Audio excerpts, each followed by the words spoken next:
Hey class, it's Mr. Danner, and I'm here to go over the mastery assignment for the unit we've been covering over women's suffrage. So I'm just going to go over a few things, let you know how all the lessons are connected, or two of the lessons are connected, and just walk you through just briefly the mastery assignment. So here we are. I just want to make you aware of assignment 3, because that was where we really started focusing on women who have specifically fought for voting rights. And so what I asked you all to do, and some of you did it, some of you did not, that's fine. Just get it done before you do the mastery, because you're going to need this info. But I want you to look at this woman, Ida B. Wells, who was born just before the Civil War, and lived all the way through the early 1900s. And then this woman, Fannie Lou Hamer, who was born, right around the time Ida B. Wells died and lived into the 1970s. They both fought, either directly or indirectly, for voting rights for Black men and women. And they were in very different times and periods of history in our country. So Ida B. Wells is best known for fighting against lynching. Lynching is where just like mobs of people usually it's based on race, but let's say a mob of white men, and sometimes white men and women, will take a Black man or woman and just like beat them, torture them, hurt them. It doesn't necessarily mean they kill them, but usually they end up killing the person. And then they might burn the body, they might hang it from a tree, they might throw it in a river or lake. That was lynching. She fought against lynching, mostly because it was a human rights violation that was being directed mostly against Black men and women, but also because it was used as an intimidation factor. Let's say that somebody would try to vote in a state in the South, and then a month later that person turned up lynched with a sign that said this person tried to vote. Well, that's going to keep other people from wanting to vote, because it would turn out that, okay, well, if that person tried to vote and that's what happened, then why would the next person want to try to vote if that's what they're risking?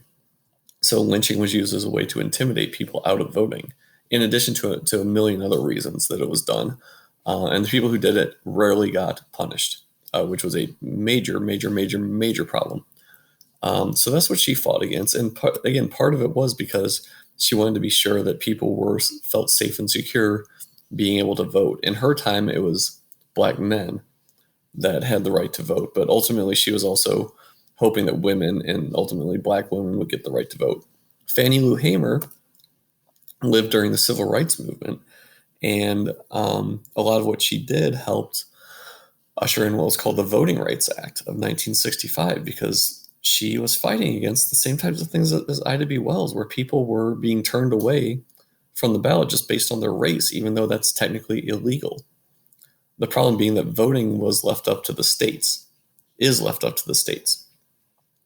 And so a Black man or woman might be told they have to pay a poll tax or take a literacy test that's pretty much impossible to pass. Or there would just be white men around a polling area just intimidating any Black man or woman who came in and tried to vote. So Fannie Lou Hamer was trying to raise awareness on a national scale of these issues. And so what I had you doing was watch these YouTube videos about who these people were, read the bios, and then this is a recreation of an Ida B. Wells speech, and this is an actual speech by Fannie Lou Hamer. And just like fill out this chart. Tell me about them, their background, what they fought for, how did they fight for it? Did people like fight back against them for what they were fighting for the rights they were fighting for? And then the speeches they gave, what were the overall messages? And then here, I was just asking you to like compare. How are their fights similar and different? Because again, somebody fighting for voting rights in 1900 was going to be fighting a completely different battle than someone who was fighting for the same rights in 1960. And then you're going to see with the mastery assignment, someone compare that to somebody who's fighting for the same rights in 2021. And so here's the mastery assignment, and I added in this woman, Stacey Abrams. And so what I did is I attached the same type of thing. Here's a biography of her right here. Here's a video that gives an overview of who she is, what she's done. Here's a famous speech that she gave. This was when she was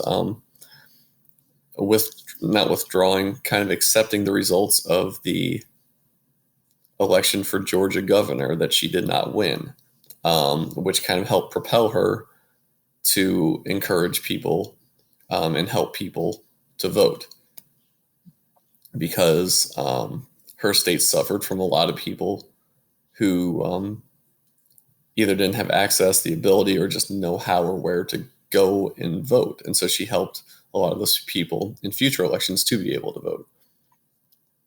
That's a speech that she gave that kind of talked about how her campaign for governor is going to lead her to fighting for those voting rights. And then what I'm having you do is just pull. You already have this information on Ida B. Wells and Fannie Lou Hamer. What have they done to help fight for voting rights? You have that in the other chart. You can even just like drag that from the other chart into here. But then Stacey Abrams, what is she currently doing? You should be able to get that from those things that I just posted. What are they doing to help fight for voting rights? Specifically, what are the things, the actions they're taking or did take? And then in your opinion, were they or have they been successful? And then here's the big thing. This is what you're getting your mastery grade on. I want 4 to 5 sentences. I want evidence from the previous assignment where you talked about Ida B. Wells and Fannie Lou Hamer, and from all the info about Stacey Abrams in your own words. I will, if it is not in your own words, if you just turn in something that's copy pasted directly from somewhere else, if you're not using your own words, I will return it to you without a grade until you turn something into me in your own words. I'm always here to help you to organize that, but I need this writing to be in your own words. So there's the question, what's new about fights for voting rights in the United States? And I'm just asking you to compare these 3 women, their fight, over the course, we're looking at the fight for voting rights over the course of over 100 years. And these 3 women fought for the same rights for very different reasons in very different ways. So all you're doing here is just tell me what's new or what's changed, what's the same about the fight for voting rights in the US based on what you've learned about these 3 women. So that's all I've got. As always, reach out if you need help, and I will see you in class.